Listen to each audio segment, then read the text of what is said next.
Meeting to order. First item on the agenda is a request for introduction of bills. Do we have any bill introductions? Great. Seeing none, we'll move on to the hearing we're going to have today. The only item on our agenda today actually is a hearing on House Bill 2146, increasing penalties for operating a vehicle at a speed in excess of 30 miles per hour over the speed limit. And to start off, we're going to have an overview by Chris Wagner.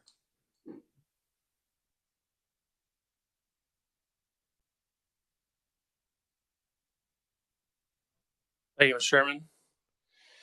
Committee, House Bill 2146 would increase penalties for operating a vehicle in excess of 30 miles per hour over the posted speed limit.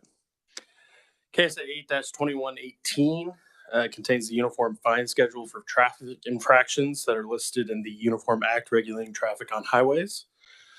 Subsection C contains some of those fines, and there's a very long list of them. We're looking at page 2 of the bill at the very top. It's where one of the changes would start. There are current fines for operating a vehicle in excess of 30 miles per hour over the speed limit. Those fines currently are $195 plus $15 per mile per hour, or per mile per hour over 30 miles per hour. What the bill would increase those to is $500 plus $20 per mile per hour over 30 miles per hour. Moving on, skipping quite a few pages, pages 10 and 11 are the other substantive changes to the bill.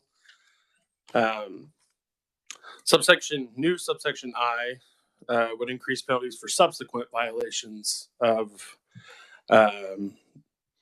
operating a vehicle over 30 miles per hour over the speed limit.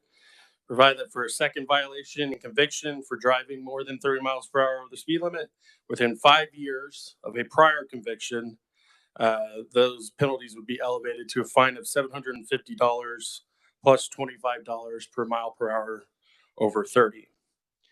And then going on for a third and each succeeding violation and conviction within 5 years of 2 or more prior convictions, penalties would be elevated to a fine of $1,000 plus $30 per mile per hour over 30.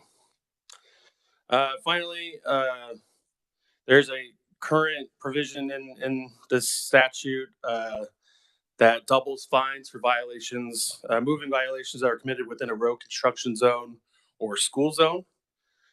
HB 2146 would make these apply to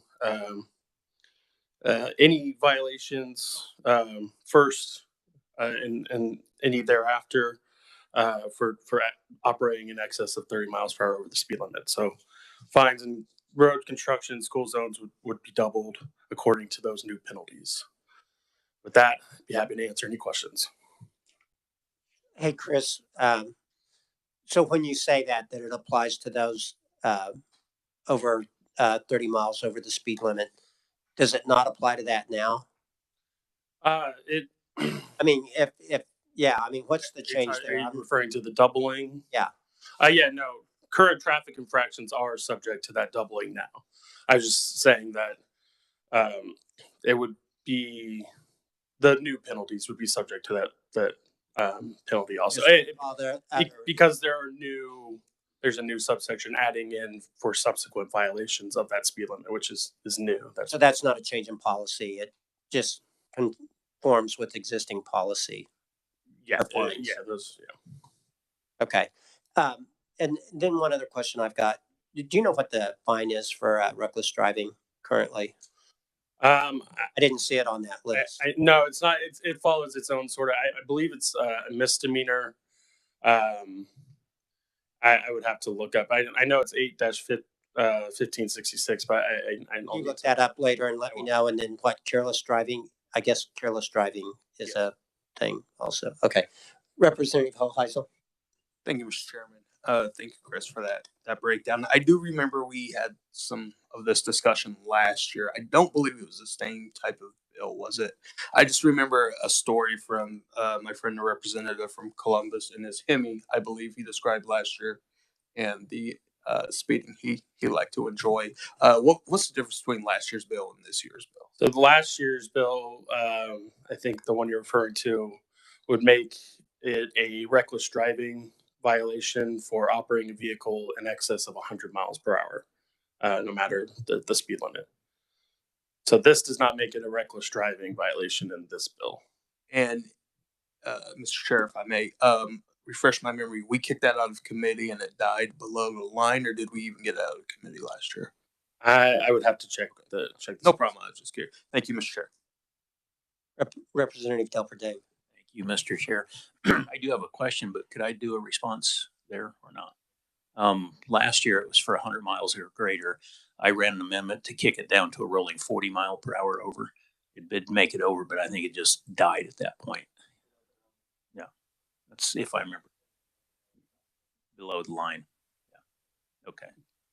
Anyway, question to you. I know we're putting these big fines on there, thinking of what we passed either a year or 2 years ago, but what happens if they don't pay it? They don't have money and they don't pay it.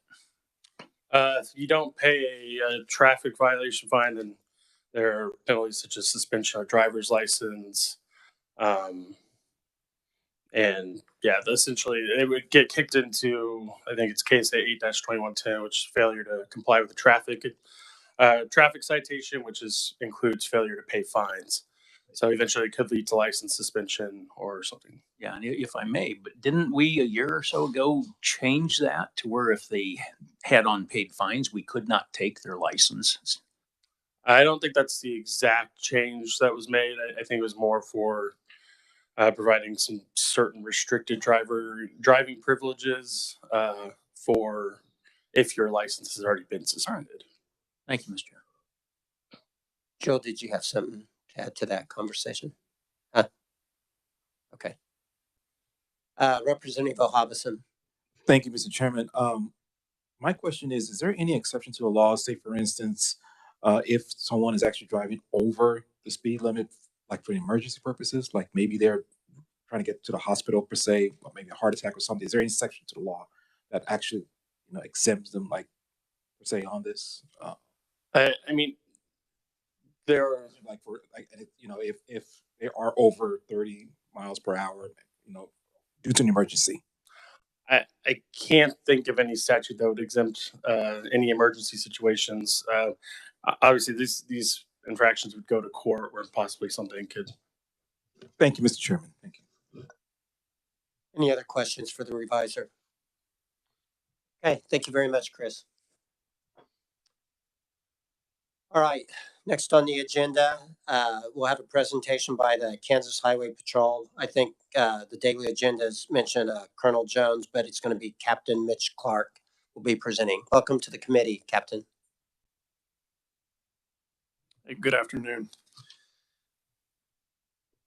My name is Mitch Clark with the Kansas Highway Patrol.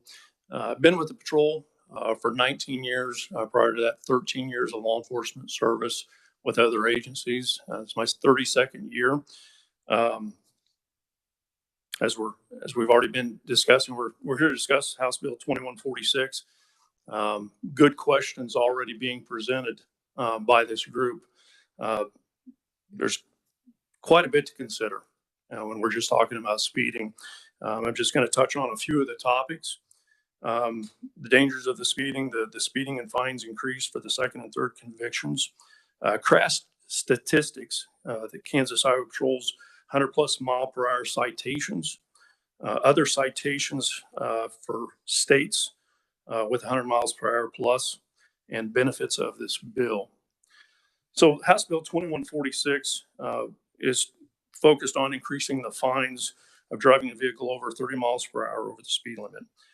So where we're currently sitting, the fine is $195 with 15 miles per hour in addition for each mile per hour over. What we're looking for is to increase that to $500 and the 20 miles per hour, $20 over the 30 miles per hour, and also a second conviction to be considered in the 5 years with the fine increasing to $750 and then also increasing that to $25 per over 30 miles per hour. And then, should there be a third conviction or subsequent in 5 years, jumps to $1,000 plus then $30 per miles per hour over. As we've already discussed, that would still be being considered as it is in statute now. If that were to occur within a construction zone or a school zone, those fines would be doubled. As far as the dangers of speeding, we already know the dangers that exist just going over the speed limit. But we're talking excessive and dangerous speeds. Obviously, there's greater potential of losing control of your vehicle at those speeds. We're talking 100 miles per hour. We've been encountering drivers 120, 140, and in excess of 200 miles an hour. That's insane. We're talking about exceeding the safety equipment of our vehicles. That safety equipment has been tested, but it goes beyond the limitations of what they're designed to do when you're talking those speeds. It reduces the effectiveness of seatbelts, the airbags, our guardrails, and our median barriers. When speeds double, the stopping distance quadruples. That makes sense. More momentum, takes longer to slow down. Crash severity increases, the likelihood of injury and death. That makes sense, very elementary there. And we're just putting our families' lives and our law enforcement lives in danger as these speeds continue to increase from what we're already experiencing and dealing with. Crash statistics. So NHTSA, in 2020, the speed was a factor in almost a third of all traffic accidents. KDOT in 2021, we have a total of approximately 4,500 speed-related crashes, resulting in 76 deaths, 1,417 injury crashes, with a combined total of $1.5 billion in estimated costs.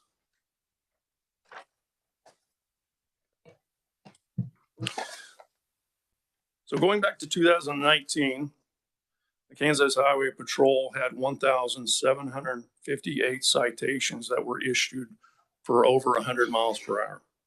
In 2020, we had over 2,800 100 mile per hour citations. 2021, over 3,300.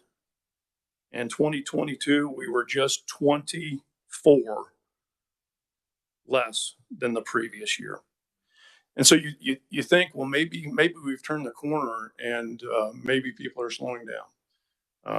24 is not a number that I would say we're really making a big impact. In fact, we've had testimony, you all are aware, we have fewer troopers out on the road.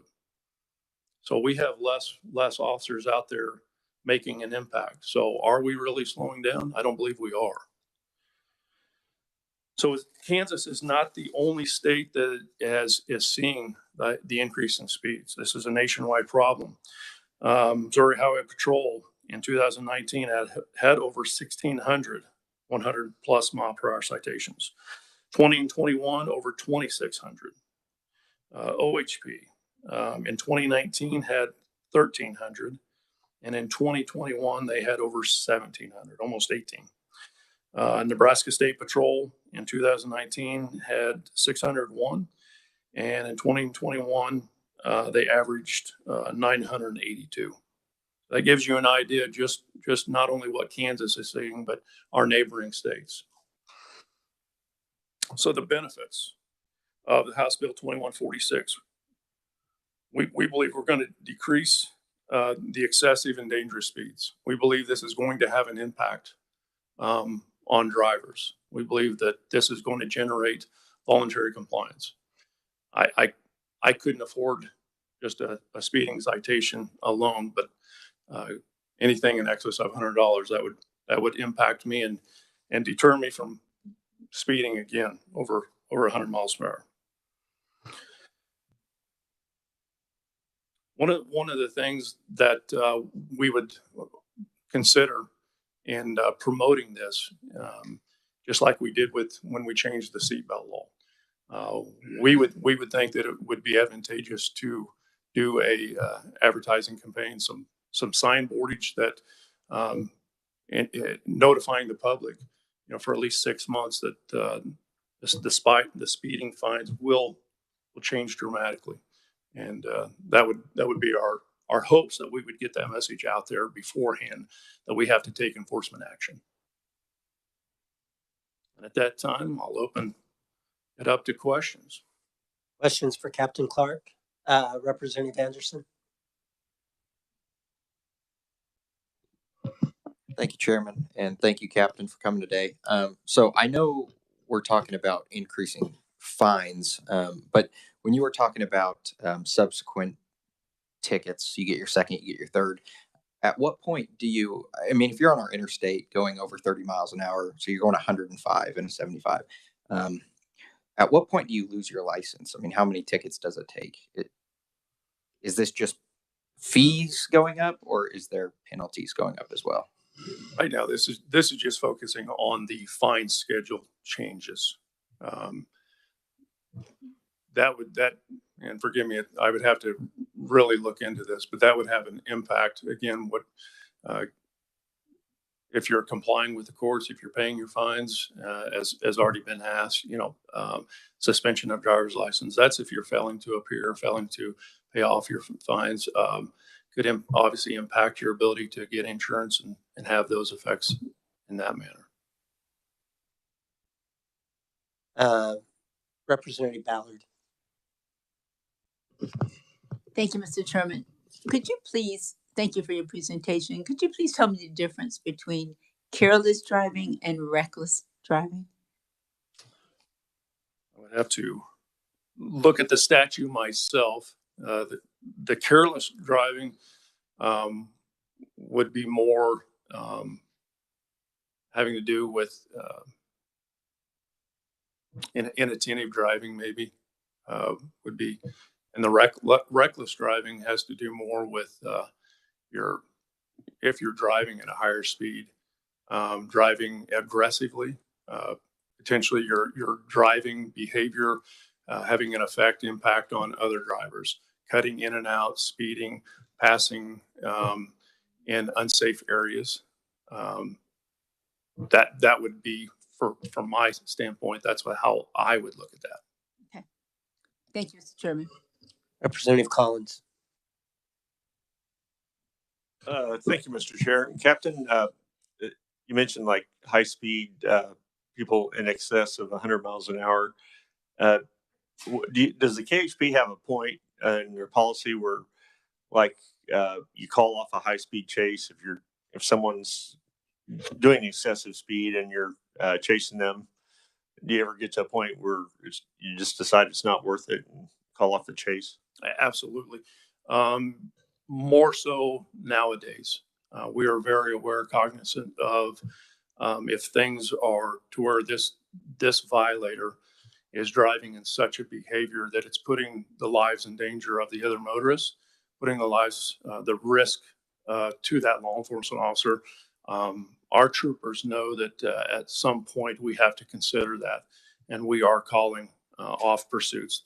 The trooper that is initiating the pursuit, they are evaluating those, and they are themselves calling those off instead of a supervisor even jumping in. And of course, you could radio ahead and maybe have someone intercept them down the road a little ways. And that's someone available. And that does happen. Absolutely. All right. Thank you. Representative Minnix? Thank you, Captain. I want to follow up a little bit with the fine representative from Wichita.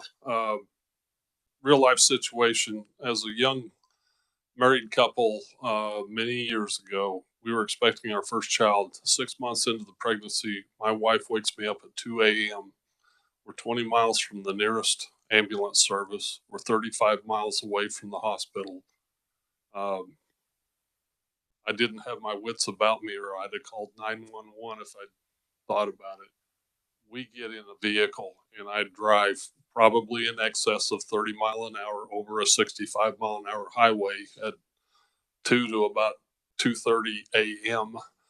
and make that 35, 40 miles to the hospital in that time period. We walk in and she was in full blown labor and it's imminent.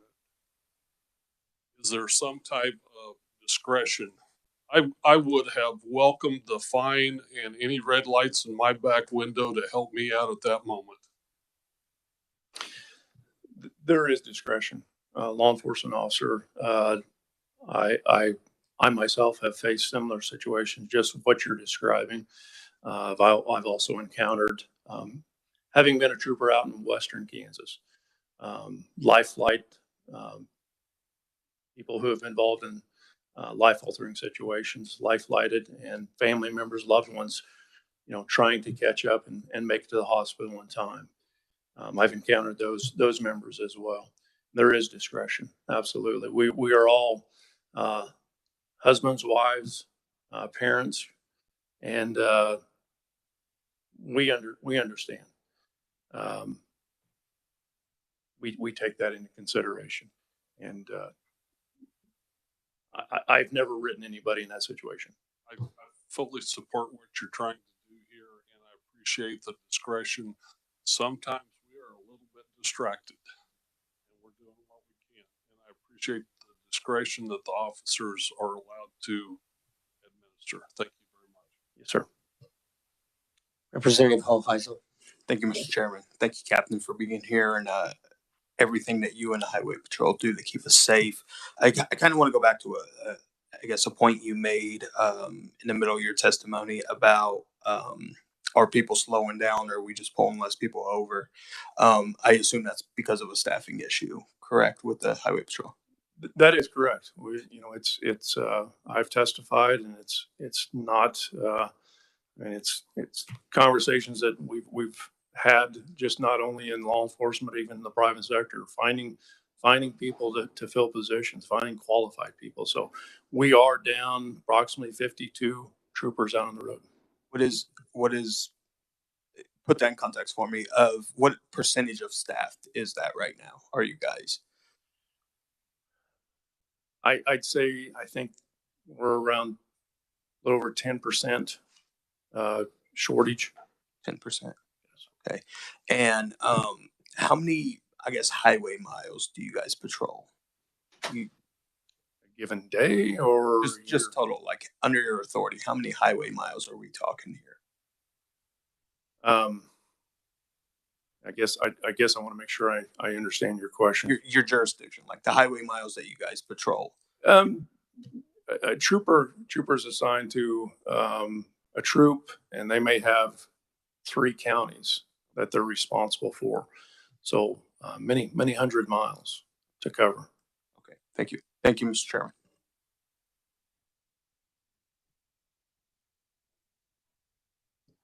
Thank you. I'm going to follow up on that. You mean you may have 3 counties for one trooper, or is there a team? There's generally several what we call in a zone. For instance, where I was assigned when I first came onto the patrol, I was assigned to Pratt County. My lieutenant, if you want to say, office that I reported to was in Great Bend. So I had Pratt County, Stafford County, and Barton County that I was assigned to. There would be times that I may have one other shift partner out up in Stafford County or Barton County, or even down in Barber County. So there was 4 counties that I could respond in.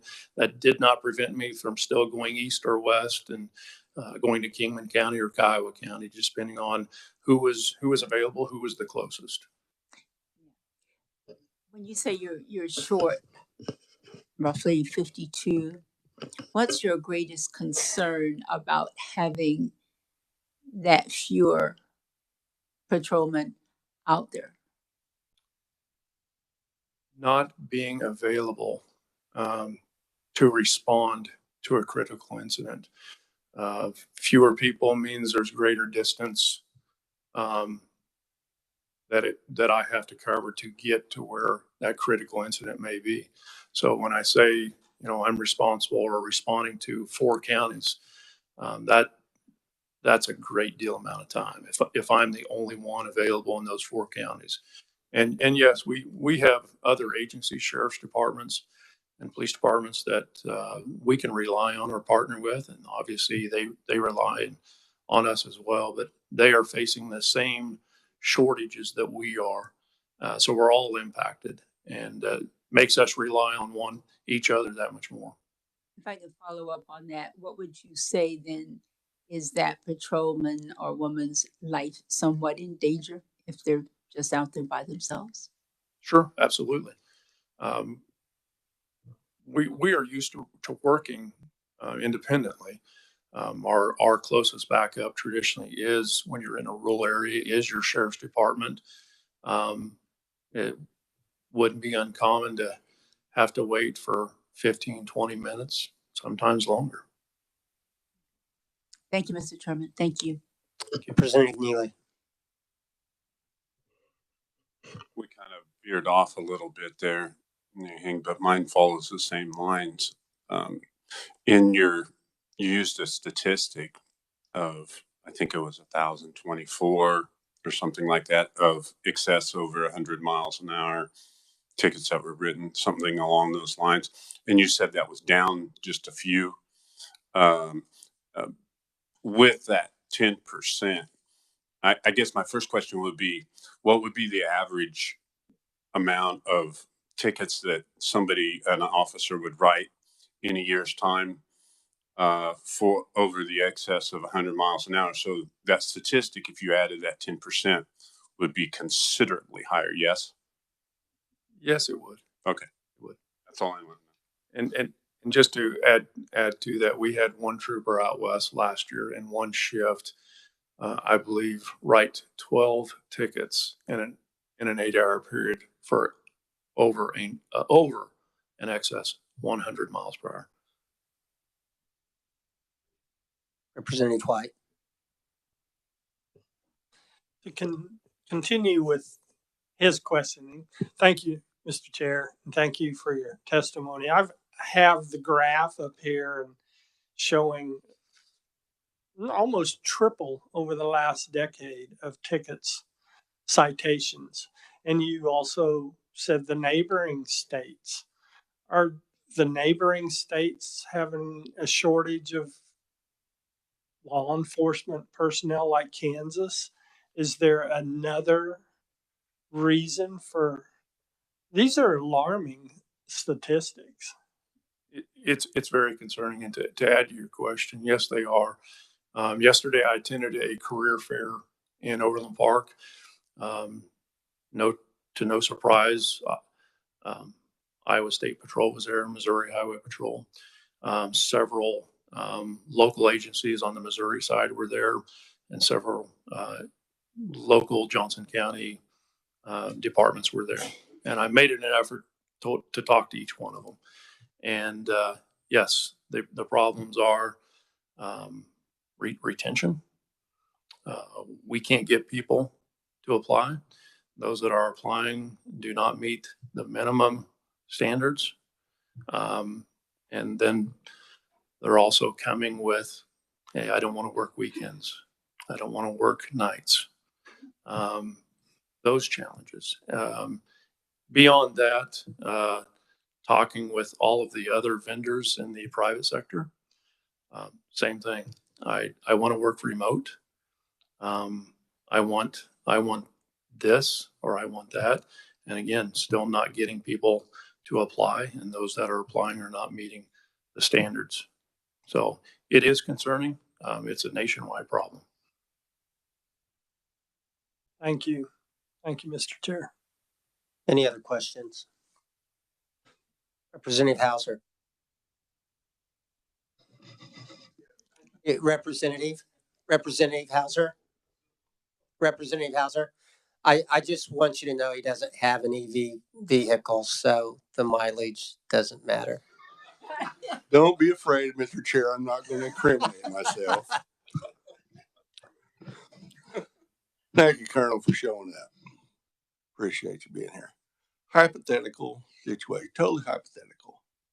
The guy's got a 4-hour drive ahead of him, and he's out there on the highway, and you know how we have people driving 55, 60, impeding traffic to the point where we can have a 5, 6, 7 car backup. At what point, well, let me rephrase that. What speed can a person pass safely, mind you? Let's just say this guy is an Uber driver trying to get somebody to point B, and he's got to be there at a certain time. But this Uber driver is also a very skilled NASCAR driver with excellent driving record. So, hey, I'm being serious here, but I'm trying to make it totally hypothetical. At what point of the speed if a guy goes 66 miles an hour and trying to pass those 6 cars, he is never going to make it. So, is it illegal for the man, woman, boy, child, whoever's old enough to drive, to break the speed limit to pass these cars or not? That's my question. Technically, if you're exceeding the speed limit, you're exceeding the speed limit. Now, we go back to some questions that's already been asked on using discretion. Again, having patrolled rural county where there are limited opportunities to pass, no passing zones, there are hills and things like that.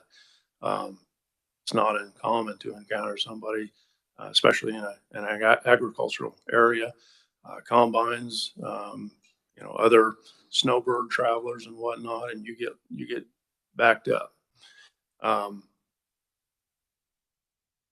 Using discretion. We're not, if we see someone passing safely, if they're not coming into oncoming traffic and try to get around somebody, I would like to think an officer is going to use the discretion in that situation. Again, we're looking for the aggressive, dangerous, high speed driver that's putting everybody's life here and their family's lives in danger. That's what I can appreciate that, but also we should be looking at the person that is out there inhibiting the traffic, which causes these unsafe deals. So expect an amendment for me to have an extra fine in there for people that are driving 10, 15 miles an hour below the speed limit for a sustained period of time.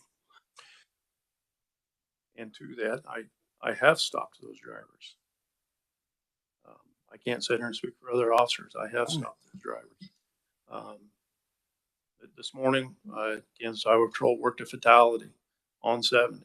And what information I have is one driver was going possibly below the speed limit and one person going faster. I don't know if they were going above the speed limit or not, but they collided and that resulted in a fatality. Mm-hmm. I can understand that. And that happens a lot. I see that every time I come up here and go home. It happens all the time. And it's getting better because we have passing lanes on a lot of highways where we didn't used to have to. I remember before we had 400, man, that was 169 was a death trap. And so was 69 going to Kansas City. I mean, the roads are getting better, but we still have that same problem. But we are still, again, talking about the excessive speeds, and we're talking about those drivers that are making those unsafe passes, that are, again, driving in a behavior that's endangering all of our lives. Thank you, Colonel. Thank you, Mr. Chair. Representative Hobson. Thank you, Mr. Chairman. Thank you for your presentation today. I want to go back to what you mentioned earlier with respect to staffing. And you did say that you guys were kind of short, per se. Right. Right. Yeah, thank you. With respect to, is there any way you can actually, talk about in regards to your agency, how are we doing with respect to neighboring states in terms of benefits and pay for troopers to actually help with staffing with respect to Kansas Highway Patrol? Well, we were fortunate to have the legislative support and support of the governor to get a pay increase last year. and it was very beneficial, very appreciative. And I thank to all the members who are a part of that. That put us back up there to be more competitive, to be better, competitive to other law enforcement agencies. Shortly after we did that, we had agencies within the state that immediately just had a higher increase than we did. And we are seeing that not only within the state, but outside the state, that it's become a pay war out there. Thank you, Mr. Chairman. Representative Goddard. Thank you, Mr. Chair. I'd like to kind of continue with the hypothetical here from my colleague. Let's say you're out, it's a beautiful day, dry roads, no traffic, and you see or clock somebody doing 100 miles an hour. And that person is in a hot sports car. And you flip your lights on, and he's like the road runner. Just takes off. Pretty soon he's up to 140, 150, 160, because a lot of these cars will do that. Is there a point in time where you just have to say, this is enough? I have his license number, his plate number, and whatever other information you have, and you just write him a ticket and a citation and arrest him at his house 2 days later? Absolutely. We do that. We do our best if we're able to have that information, be able to identify the driver. We will definitely make that decision to call that pursuit off. And again, we're factoring in that this person is not concerned with their own welfare and the safety mind of the other public that they would encounter. So it's up to us to make that decision, and we are using that discretion, and we're more cognizant of that with the amount of traffic flow, and as you just commented, these high performance cars. Well, following along with my colleague's hypothetical, the driver that I was talking about was a NASCAR driver. He thought he could take you. Thank you. Yes, sir. Other questions? I have a couple.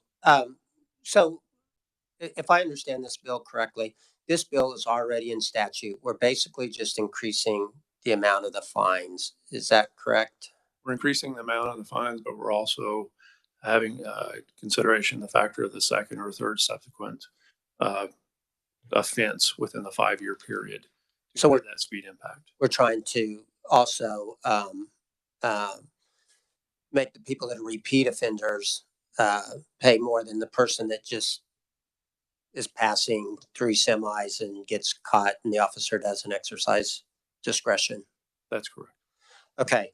And why did we pick $500 for the first offense, going from $195 to $500? I've had individuals that have reviewed this bill that have had some concerns about that. You know, I messed up the first time. That seems excessive. So how'd we come up with 500? I will have to get back to you on how we came back to the $500.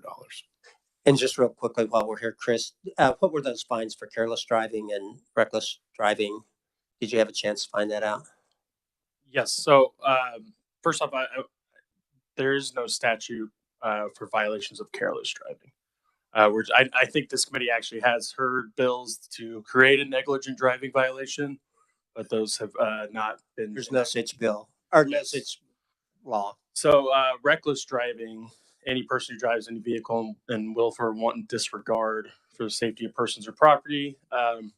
For a first conviction, a person shall be sentenced to anywhere between 5 to 90 days imprisonment and fined anywhere between $25 to $500 or both. And then on a second or subsequent, jail or imprisonment from 10 to 6 months, and fine 50 to 500. And who determines the 50 to 500? Does the judge or the officer, or It'd probably be the courts. The court decides that? Okay. So when you talk about this, I think sometimes I know I'm always worried about getting this ticket when I'm trying to pass 3 semis at once, and I get scared and mess up. But You said that 29% of all traffic fatalities nationwide involve speed. Is there any statistic that shows what percentage of those involved another vehicle? In other words, we have a wreck because we're going too fast. How many times do I hit somebody else when I'm in that situation? Is there any statistics on that? Or is it usually a single vehicle accident? I don't have that information, and that would all again depend, as you know, you're giving a scenario of passing semis. You know, am I meeting somebody, or am I cutting in too short? If somebody else, do I have somebody who's increasing their speed that doesn't want me to pass? Things like that. I don't have a breakdown. Do you think the 29% of all traffic fatalities nationwide involving speed, does Kansas mirror that percentage, or do you have any idea of whether it's roughly 29% in Kansas as well as nationally? I don't have the percentage breakdown for Kansas. So when I looked at some of the statistics you had for the region, it seemed like we have many more triple digit speeders than our neighboring states. Even though they've had increases, it seems like ours, we have more. Do you have any reason? Do they have stricter laws for this going over 100 miles an hour than we do? Or is it just, why do we seem to have more of these than the neighboring states? Well, Oklahoma can be pretty flat, Nebraska and Iowa. Yeah, I don't have an answer to that. If other states, I'm not aware that they have stricter speed limit fines or anything like that. I think there is something to Representative Hauser and his remarks that when I'm traveling west and I'm out and going through Hayes or past, there's a lot of wide open spaces out there. Yeah, I just always think of Nebraska and Oklahoma as being similar when we're in the Great Plains. Yes, they are. Okay. All right. Anybody else have any other? Leo. Mr. Chair, I was just intrigued on the graph that you gave us here. And could this, looking where the steep increase starting in 2019, how much of it is COVID related? And the reason I say that is that traffic dropped considerably during that time frame. And did it open up the freeways of the state, so to speak, for people to take advantage of it? That's definitely when we saw the increase, when COVID was impacting us. Again, there was a lot of misinformation going on about COVID. It can be transmitted this way, or law enforcement was just as apprehensive of having contact with individuals. Our jails were shut down. We weren't, there was just a lot of things that impacted law enforcement, and I'd say law enforcement was less proactive. So there was a combination of us not being as proactive, less traffic, and people were able to drive in excess, higher speeds. So any thoughts of if we do nothing, will that return back to 2019 type of statistics, or do you see it not going down? My concerns are the lives that will be lost by just waiting and to see if it comes down. It is my belief and it is my hopes that this is considered, that there is what we have, our intentions with this, and I hope that's supported here. This is intended not to get into people's wallets. This is intended for the intent to save lives, to slow drivers down. These excessive speeds, we are losing people, and more dangerous. Thank you for being here.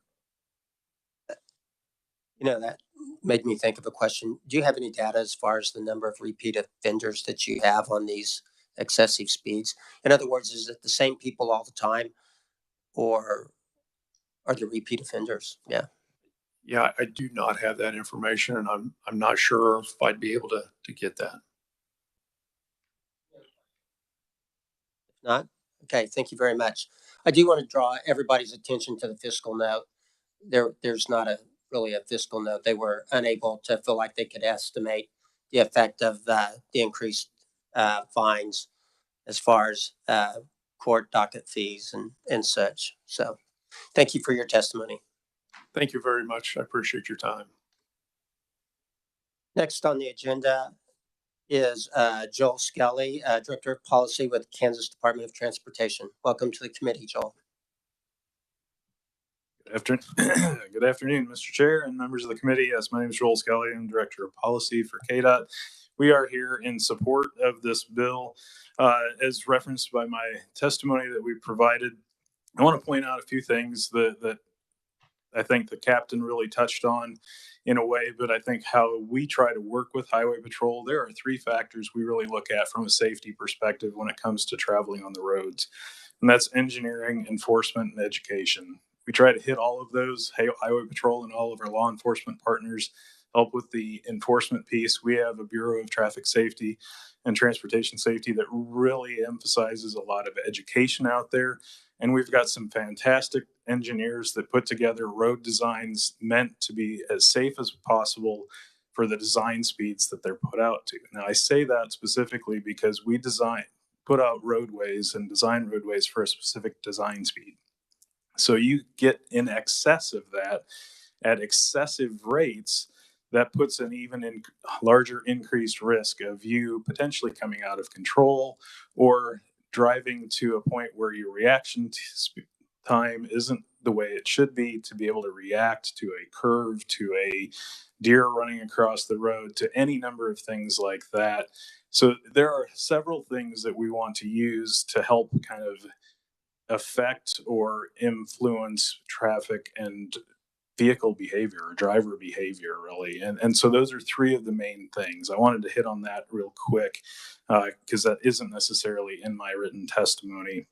But pulling out specifically, again, in the testimony, when you drive at excessive speeds, you do reduce your reaction time. And that's definitely concerning for, I think, all of us, or should be concerning for all of us, because as we can control our own vehicle, we can't control the vehicle of the other person that's driving.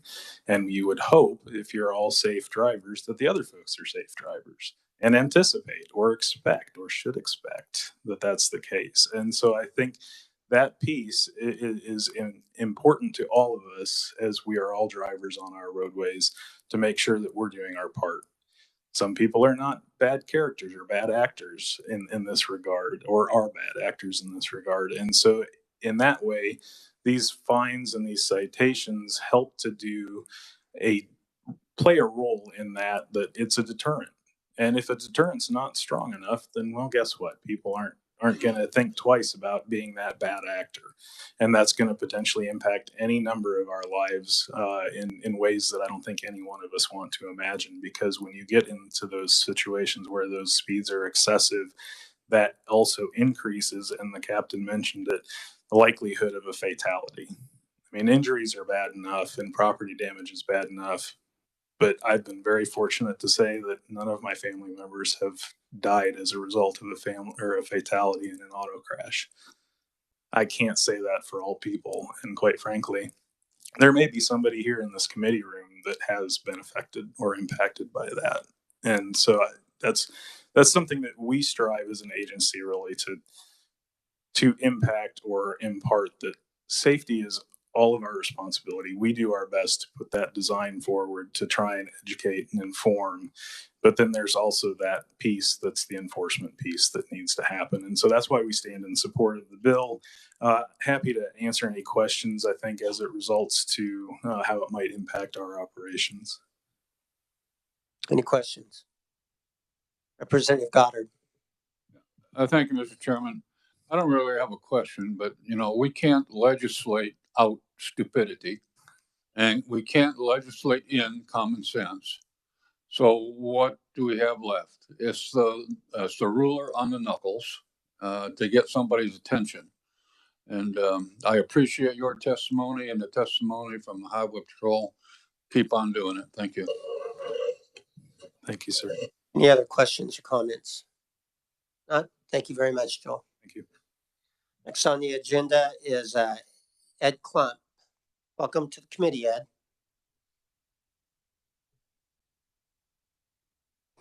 Thank you, Mr. Chairman. Committee members, I'm Ed Klump. I'm here on behalf of the Kansas Sheriff's Association, Kansas Association of Chiefs of Police, Kansas Peace Officers Association. Before I get started with the testimonies, not all of you know me in this room, but most of you do. Give you a little history. I was on the Topeka Police Department for 35 years. 13 of that I spent on night shift and patrol. Then I spent about 6 years in our traffic unit, where for a time I supervised our accident units across 3 shifts, and then our traffic enforcement units across 3 shifts. And well, I was in that supervisory role in the traffic unit. I actually started our accident reconstruction unit, which led us to really learn a lot more about what was going on in these accidents. So that's kind of my history, and that's where I'm coming from.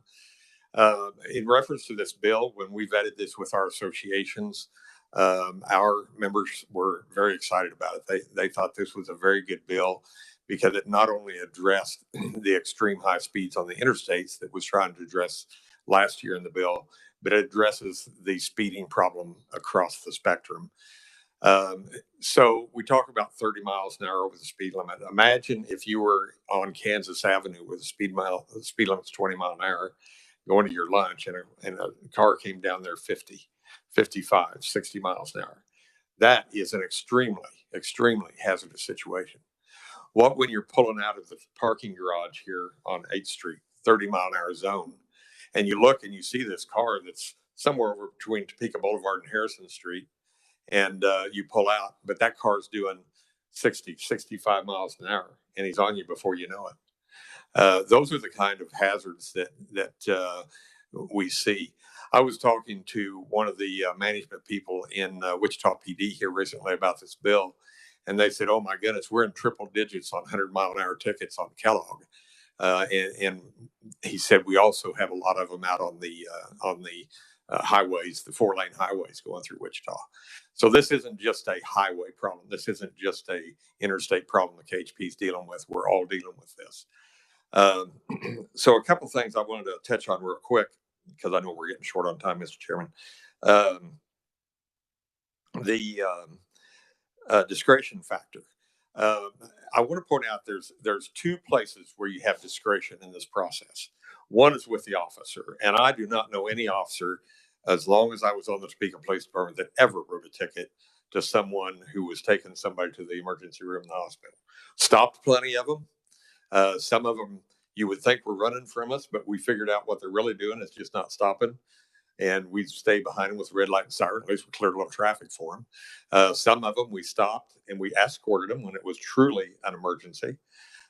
Some of them, I can tell you one experience I had. I stopped a woman and a child speeding down 10th Street one day, going towards Stormont Vale. Walked up the car. The son's over holding his stomach, moaning and groaning in pain. And she said, "I'm just trying to get my son to the hospital." And we were about 4 blocks away from the hospital. I said, "That's fine. Just slow down. I want to make sure you get there safe." And I followed her to the hospital, where she pulled up under the canopy at the emergency room, grabbed her child, ran into the door of the emergency room. I had some reports to write. So I pulled into a parking lot about a half a block away and was writing my reports. And 2 minutes later, here she comes out with her son, loads him in the car, and they take off down the street again. So, we have to take all kinds of things into account. Sometimes people fib to us. I know that's hard to believe, but they do. So just a little story to add a little bit to it. But there's 2 levels of discretion. One's the officer. The second one's the court. If you get an officer that doesn't allow the discretion, then you got to have the unfortunate incident of having a prosecutor that won't use his discretion or her discretion. And then you've got to have a judge that declines to use their discretion. So the chances of having something like that happen where you actually end up having a fine is pretty slim to get through all those. So there's a lot of discretion factors. one thing that we learned in accident reconstruction and looking at these accidents what we call the delta speed. What is the speed difference between the vehicles involved in these accidents? And traffic engineers, I've talked to traffic engineers and been to classes on accident reconstruction at K-State with experts in this field. And they tell us the biggest hazard, the biggest accident creating environment that occurs is when we have a big difference in speeds between vehicles going down the highway. So if you have a vehicle going down the highway, let's say we're in a 55 zone, and you got one going 85, that's a pretty significant speed. Now you tie in the slow traffic. Now you've got even worse. And here's where we have a lot of accidents. You read about fatalities all the time and serious accidents where there is a car going a 2-lane highway or a 2-lane street, and they're preparing to turn left. And they turn left, and this car is flying around them and broadsides them in the driver's door as they're making that left turn because they looked in the mirror. That car was way back there. And at normal speeds, they could have made that turn safely. But they don't realize how fast that car is coming. And then all of a sudden, now we have an accident. Same with coming out of a driveway. And how many of you have experienced that, where you pulled out of a driveway from a parking lot or your home, and a car was there, and it looked like it was a long ways away, and then you pull out, and it's almost on top of you. So those are the kind of hazards we're talking about. So in the city situation and in rural county situations, this is a real problem where you have people going in excess of 30 miles an hour over the limit.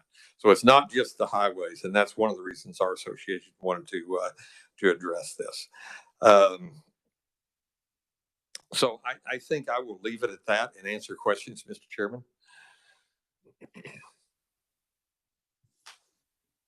Anybody have any questions, Mr. Clem? Looks like we're all questioned out. Thank you. Thank you very much. All right, committee, that I'm going to go ahead and close the hearing on House Bill 2146. That concludes our agenda for today. I do want to let you know what we've got coming up.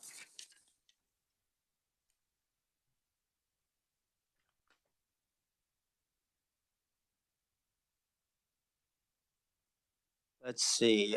Tomorrow we're going to have a hearing on House Bill 2014, designating a portion of U.S. Highway 69 in Crawford County as the Robert Lesson Memorial Highway. And then we're also going to have a hearing on House Bill 2149, allowing distinctive license plates to be personalized license plates. As far as the following week, we're going to probably start working some of the bills that we've already heard. So be prepared to work Monday and Tuesday for sure. We've got some other things that haven't got through the process yet, so we may have some hearings later on in that week. So if there's nothing else before the committee, we're adjourned. Thank you.